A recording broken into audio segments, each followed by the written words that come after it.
તો નવરાત્રી પહેલા વડોદરા પોલીસનું શક્તિ પ્રદર્શન માં શક્તિના પર્વ પૂર્વે વડોદરા પોલીસે બતાવી તાકાત।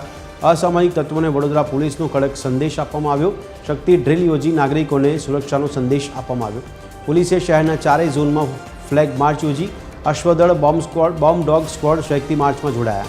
વડોદરાવાસીઓને નિશ્ચિત રહેવા માટે પોલીસનો સંદેશ। 22 સપ્ટેમ્બર થી 2 ઓક્ટોબર સુધી યોજાતા નવરાત્રી તહેવારના ભાગરૂપે અને પોલીસ વિભાગ દ્વારા ડિટેલ્ડ સિક્યુરિટી અરેન્જમેન્ટ કરવામાં આવી છે।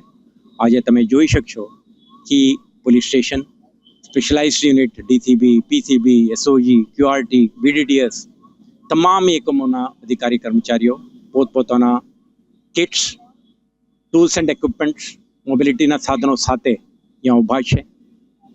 આવતા 10 દિવસ સુધી યોજાતા તહેવારના ધ્યાને રાખીને આપણે આ એક સિક્યુરિટી ડ્રીલ ઓપરેશન શક્તિ આપણે રાખી છે। તો આ સમય દરમિયાન પોલીસ દરેક ગરબા, દુર્ગા પૂજા કે રાવણદાનના કાર્યક્રમના નેબરહુડમાં પોલીસ ઉપસ્થિત રહેશે।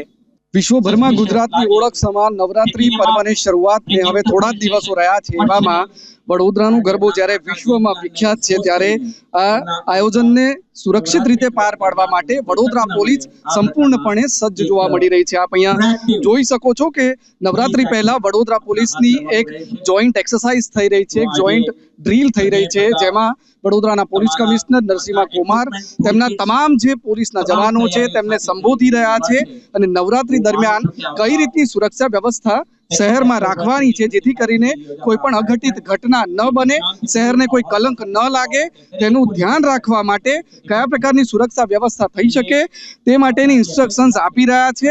વડોદરા પોલીસ સંપૂર્ણ તેના શસ્ત્ર સરંજામ સાથે સજ્જ જોવા મળી રહી છે। આપ અહીંયા જોઈ શકો છો સંપૂર્ણ જે વડોદરા પોલીસ ફોર્સ છે તેઓ નવલખી ગ્રાઉન્ડ ખાતે એક એક્સરસાઇઝ કરી રહ્યા છે, એક ડ્રીલ કરી રહ્યા છે। સાથે સાથે આ જે જવાનો છે તેમની જે 2 ટુકડીઓ છે એ 2 ઝોનમાં વહેંચવામાં આવી છે। તેઓ શહેરમાં ફ્લેગ માર્ચ પણ કરી રહી છે અને વડોદરા વાસીઓને એ સંદેશ આપી રહી છે કે નવરાત્રી તહેવાર દરમિયાન તમે સુરક્ષિત છો, સુરક્ષિત રીતે તમે ગરબા રમો અને માતાજીનું જે આરાધનાનું, ભક્તિનું જે પર્વ છે તેમાં કોઈ પણ ચિંતા કર્યા વગર ગરબે ઘૂમો, કારણ કે તમારી માટે, તમારી સુરક્ષામાં વડોદરા પોલીસ સંપૂર્ણપણે સજ્જ છે। કેમેરામેન જિગ્નેશ સોલંકી સાથે અમિત ઠાકોર, TV 13 ગુજરાતી, વડોદરા।